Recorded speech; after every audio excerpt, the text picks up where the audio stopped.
Bonjour tout le monde. Donc, nous sommes dans la section 2.3. Oui, la réflexion de la lumière dans les miroirs sphériques. On est dans la dernière partie. On va s'intéresser à la représentation mathématique donc, de notre image dans nos miroirs courbés. Depuis le dernier cours, on avait vu la position donc, de l'image, donc les 6 cas possibles dans le miroir convergent, le seul cas possible dans le miroir divergent. Ça nous donnait donc une position de notre image. On pouvait savoir, est-ce que notre image, dans le fond, est à l'envers, est-ce qu'elle est plus petite, donc notre objet, est-ce qu'elle est située en avant, donc du miroir, mais sans plus de précision. Là, avec nos formules mathématiques, on veut absolument donc arriver à un chiffre contraint. Donc, si on a à fabriquer un objet d'optique, télescope, microscope ou autre, c'est sûr que là, on veut avoir la position exacte de notre image. Puis où situer aussi donc la position de notre objet. Fait qu'on va se faire un petit rappel. Donc, on va écrire rappel, donc ici. Donc, on se rappelle que notre objet est noté O. On le met toujours droit, on met toujours les pieds donc sur notre axe principal. Donc, notre axe principal, habituellement, c'est une ligne imaginaire en pointillé sur lequel va passer mon centre de courbure et 2 fois moins loin, donc mon foyer. Donc, ça veut dire qu'entre le foyer et le sommet est du miroir, c'est la longueur focale. Ensuite, entre le centre de courbure puis mon miroir, c'est le rayon de courbure. Puis ici, on veut situer donc, notre objet, on peut parler du DO, donc la distance de l'objet, toujours avec le miroir. On peut parler aussi de la hauteur de cet objet-là, HO. Puis on peut dire la même chose aussi pour l'image, la hauteur de l'image HI et la distance de l'image, donc avec le miroir. On va voir tantôt là, que tout dépendant si on arrive à des signes positifs ou négatifs dans nos calculs, ça va nous donner plus de renseignements. Fait qu'on a 2 formules, 2 équations qu'il faut être capable d'utiliser. Il ne faut pas les apprendre par cœur, je vais vous les donner. Il faut être capable de les utiliser. Donc, 1 sur DO plus 1 sur DI est égal à 1 sur F. Puis, on a donc une autre formule aussi qui est triple. On va se prendre des codes de couleur là, pour être capable, là, dans le fond, de les voir correctement. Donc, on a HI sur HO est égal à moins DI sur DO. Attention, il ne faut pas oublier le négatif, parce que là, on a comme 2 égales, là, fait qu'on va une formule triple. On peut se servir de cette section-là. G est égal à HI sur HO. Puis on peut se servir aussi de G est égal à moins DI sur DO. Fait que, dans le fond, là, on prend la section de formule qu'on a besoin. Juste que la première est un petit peu plus difficile, donc à isoler. On va aller le faire ensemble. On va aller isoler là, le F. Fait que si je veux isoler donc le F ici, qu'est-ce qu'on va faire? C'est qu'il faut que je le monte au numérateur. Fait que je le monte au numérateur, donc ça va donner F sur 1. Puis les autres, il faut que je les descende au dénominateur si j'ai fait le contraire de l'autre côté du égal. Fait que ça va donner 1 sur DO plus 1 sur DI. Maintenant, si je vais aller isoler donc le DO, qu'est-ce que je vais faire? Donc, en isolant donc le DO, il faut que je me débarrasse de plus 1 sur DI. Donc, je vais faire moins 1 sur DI de chaque côté. Ici, ça va s'annuler. Moins 1 sur DI donc de chaque côté. Ce qui va faire que je vais avoir donc 1 sur F moins 1 sur DI. Donc, 1 sur F moins 1 sur DI. Sauf que ici, je n'ai pas isolé le DO tout seul. Là. On le sait là, que ça donne encore 1 sur DO. Si je veux monter comme je veux, là, ici, DO numérateur, il va falloir que je descende les autres, le gros paquet, donc de l'autre côté, au dénominateur, tout simplement.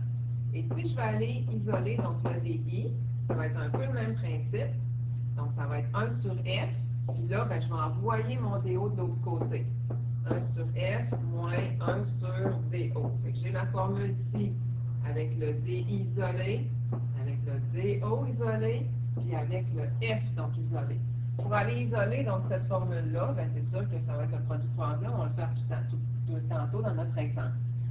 Et le G, qu'est-ce que ça donne? Ça donne le grandissement. Le grandissement, ça va nous dire, est-ce que notre image est 2 fois plus grande, 3 fois plus grande, 2 fois plus petite ou 3 fois plus petite que notre objet. On va aller voir ça tantôt avec nos calculs. Avant, on va aller voir la convention des signes. Premièrement, à savoir que tout se mesure à partir du sommet, donc du miroir. Quand admettons que je vous dis que la distance focale est à 4 cm, bien, c'est toujours à partir du S du milieu du miroir. Ensuite, on a des informations sur le DI, la distance de l'image. À savoir que si on a un DI positif, ça va vouloir dire que mon image, bien, elle est réelle. Et si on a un DI qui est négatif, bien, ça va vouloir dire, donc en négatif, donc si ma réponse est négative, que mon image, elle est virtuelle, en arrière du miroir. En arrière du miroir.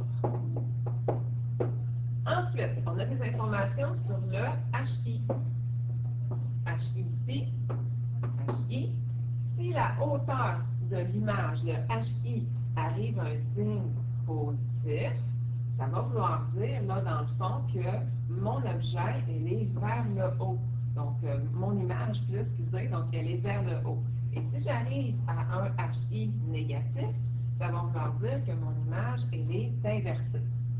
En plus de ça, on a des informations donc, sur le F, sur la longueur focale. Fait que mon F, si c'est sûr, je travaille avec un miroir concave ou convergent, bien, on sait que j'ai un foyer donc réel. Mon foyer est réel, donc ça veut dire que ma distance focale, bien, il va falloir que je la mette positive. Mon F doit être positif.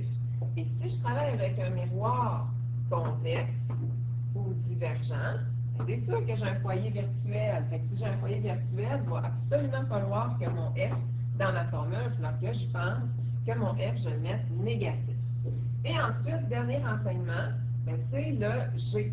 Fait que si, admettons que j'arrive à un G, comme ça ici, on va changer donc de couleur, ça va être plus cute. Donc, si j'arrive à un G qui est positif, mon G positif va me reconfirmer que mon image, elle est droite, qu'elle est debout.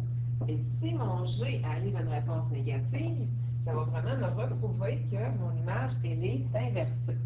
Et en passant, à savoir que si mon G est égal à 1, ça va signifier que mon image est de la même taille que l'objet. Si mon G est plus grand que 1, ça va signifier que mon image elle est plus grande que l'objet. Et si mon G est plus petit que 1, bien, ça va signifier que mon image elle est plus petite que l'objet. On va aller vérifier ça donc avec un exemple vraiment concret. Donc, écrivez examen, donc mini-test, donc là-dessus. C'est sûr là, que vous allez être évalué sur le même genre de questions à l'examen et dans le mini-test. OK. Fait qu'ici, il va falloir déterminer la position de notre image de deux manières, graphiquement et mathématiquement. Fait que graphiquement, méthode graphique, on va aller écrire ça. Méthode graphique, on a vu le dernier cours, il faut y aller avec nos trois rayons principaux. Trois rayons principaux. Et ensuite, on va y aller avec la méthode mathématique. Je mets deux gros points ici comme ça. Méthode mathématique. Qu'est-ce qui est drôle et qu'est-ce qui est le fun? C'est qu'on est censé donc arriver dans une méthode math. On est censé arriver aux mêmes réponses entre les deux, sauf que la méthode mathématique est beaucoup plus précise. La méthode graphique, c'est juste donc un dessin. Puis on va lire notre question, on va aller comme ça. On nous dit, déterminer graphiquement la position de l'image d'un objet de 2 cm de hauteur. Ah, fait que mon HO, 2 cm. Cet objet-là est situé à une distance DO de 7 cm devant le miroir concave, fait que c'est sûr que mon miroir va être courbé par en dedans. Puis la longueur focale de ce miroir-là, F, est de 3 cm. Mon centimètre, mon 3 cm, je vais le laisser positif, étant donné que mon miroir concave, ça me donne un foyer qui est réel. Un foyer qui est en avant donc du miroir. Fait que je positionne tout ça. Fait que je vais avec mon S, je vais y aller en noir. À 1, 2, 3 cm, je vais aller mettre donc mon foyer. Ça veut dire que 3, 4, 5, 6 cm plus loin, ce serait mon centre de courbure, deux fois plus loin. Ensuite, je vais aller positionner donc mon objet. Fait que mon objet, HO, a une hauteur de 2 carreaux, de 2 cm. Puis cet objet-là est situé à 1, 2, 3, 4, 5, 6, 7. Donc, elle a un DI de 7 cm. Fait que toujours à partir comme ça, ici, là, de mon miroir. Et là, je vais avec mon code de couleur. Premier rayon, c'est lui qui est parallèle. Parallèle à quoi? Parallèle à mon axe principal et qui est réfléchi en passant par le foyer. Le deuxième, je vais le mettre en vert. C'est lui qui passe par le foyer. Puis un coup réfléchi, ben, il est réfléchi de façon parallèle. C'est le contraire du premier. Puis il y a le troisième qu'on va aller faire ensemble, puisqu'il n'est pas là. Donc, c'est lui, dans le fond, là, qui passe par le centre de courbure, puis qui réfléchit sur lui-même. Hein. Je pars toujours les rayons sur le top de mon objet. On peut peut-être aller écrire, donc, objet, O pour objet. Puis il va passer par le centre de courbure. Bien sûr, un jour, il rencontrerait, si on exagère le miroir, il rencontrerait le miroir, il serait réfléchi donc sur lui-même. Oups, là, je l'ai comme un peu passé donc à côté, mais c'est pas grave. Donc, c'est sûr que graphiquement, on essaie d'aller trouver donc un point donc, de rencontre, donc qui est ici. Mon point de rencontre, ben, c'est bien certain qu'il va me donner la position de mon I, de mon image. Fait que mon image va être inversée. Je peux peut-être aller écrire les caractéristiques.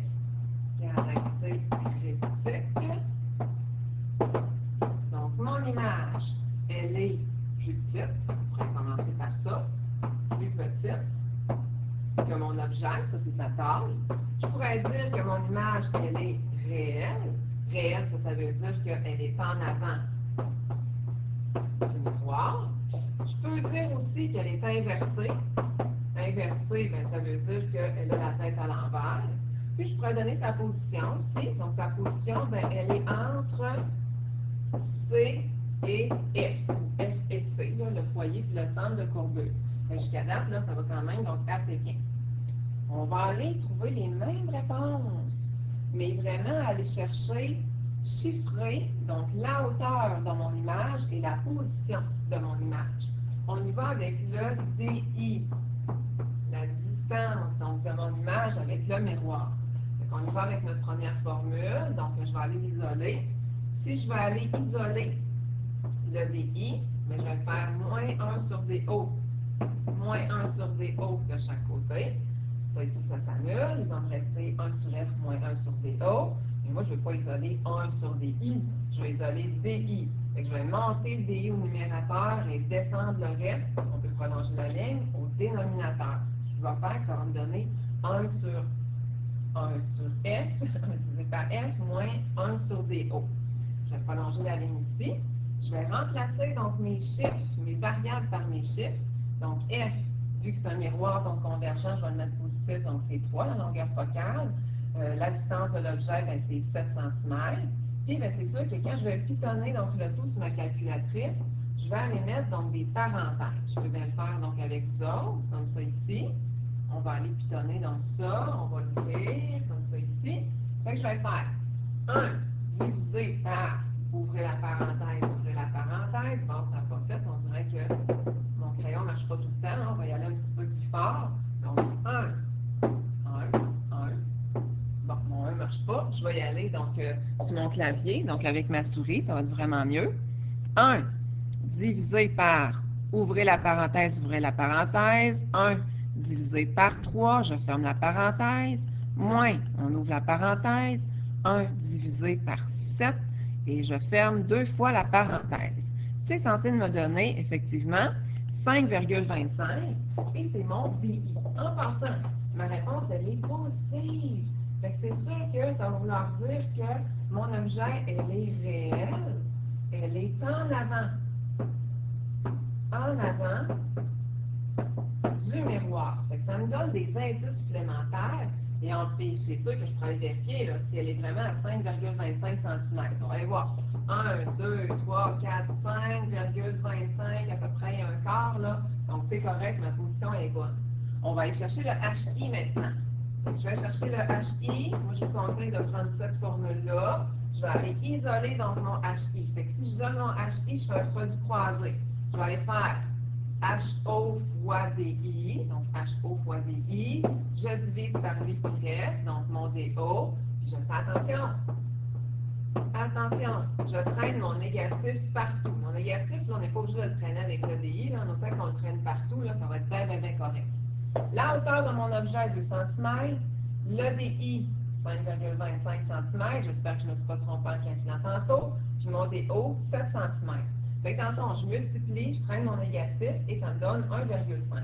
Le négatif ici signifie que mon image, elle est renversée. En passant renversée, inversée, la tête à l'envers, là, c'est la même chose. On va aller vérifier si sa hauteur est vraiment bien de 1,5 cm. Je vous installe ça. Ben oui, regardez. Une petite case et demie, puis elle est à la tête à l'envers, donc mon image, fait que ça fit, donc c'est vraiment correct. On continue. Pour aller trouver le G, j'ai deux possibilités. G est égal à moins DI sur DO, ou G est égal à HI sur HO. Moi, j'ai pris donc cette formule-ci juste parce qu'il y avait un négatif, donc à faire attention qu'il faut traîner, traîner, traîner, donc tout le long.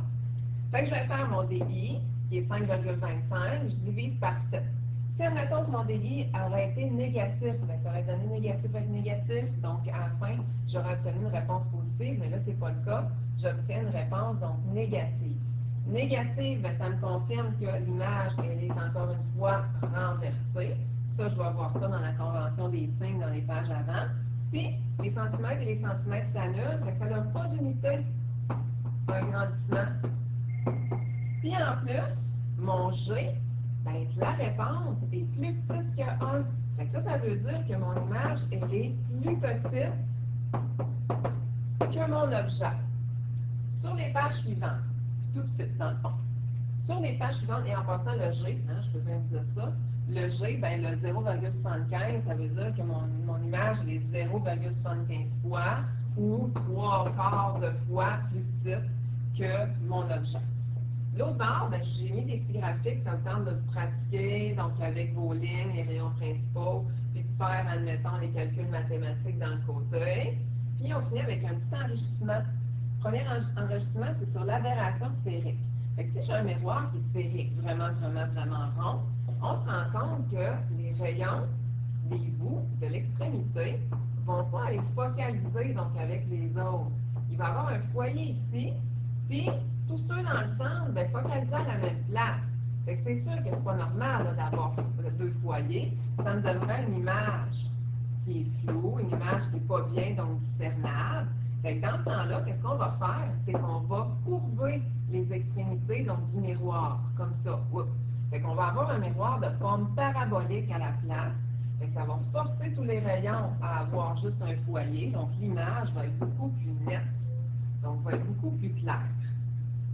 Ensuite, on a un petit peu d'histoire. Donc on peut peut-être aller écrire histoire sur les miroirs. Donc, à savoir que, habituellement, comme miroir, dans autant qu'on ait une surface réfléchissante qui était polie, donc qui était vraiment donc polie, là, peu à peu, donc qui était vraiment donc sablé, mon Dieu, je cherchais le mot sablé, là c'était correct, on était capable de voir un peu notre reflet. Au départ, les Hébreux utilisaient du laiton, les Grecs, puis les Égyptiens, puis aussi donc les Romains, donc utilisaient de l'argent donc, et du bronze, ça c'est sûr. Les techniques de fabrication ont évolué un peu par la suite. On a rajouté une petite couche de verre, on a rajouté une petite surface donc, en dessous là, qui était non réfléchissante. On a été capable avec le verre de faire des amalgames d'étain et de plomb. On a même donc utilisé donc, aussi donc, l'argent, sauf qu'on s'est vraiment rendu compte que l'argent et les autres métaux s'oxydaient. Fait que maintenant, on utilise davantage donc l'aluminium qui s'oxyde vraiment, vraiment, vraiment moins. Il y a une petite légende aussi sur les miroirs, qui est la légende des miroirs ardents d'Archimède. C'est qu'Archimède restait dans la ville de Syracuse, donc une ville de Grèce, dans les années 670. Puis il paraît qu'il y aurait eu une flotte romaine donc, qui voulait envahir donc, la ville. Fait qu'Archimède, qu'est-ce qu'il aurait fait? C'est qu'il aurait mis plein de miroirs donc concaves, donc convergents. Il aurait envoyé des rayons lumineux donc sur les bateaux pour faire prendre en feu donc les bateaux là, qui naviguaient dans la mer. C'est sûr que les Romains auraient eu peur, donc les bateaux auraient été en feu, ils auraient pris la fuite. Mais je sais que les stupéfiants ont essayé de faire 2 fois cette expérience-là, et ça serait un mythe. Donc, ils n'ont pas arrivé donc, à mettre le feu sur un navire, c'est sûr, qui est probablement donc, un moulier, puis en plus de ça, donc ça bouge, fait que être capable là, de focaliser donc un point de lumière puis de faire pogner enfin un bateau, ben, on pense que ça n'aurait pas été fait donc par Archimède, mais c'est une légende, tout simplement. Je vous remercie. Donc, c'est tout pour notre chapitre 2 sur la réflexion.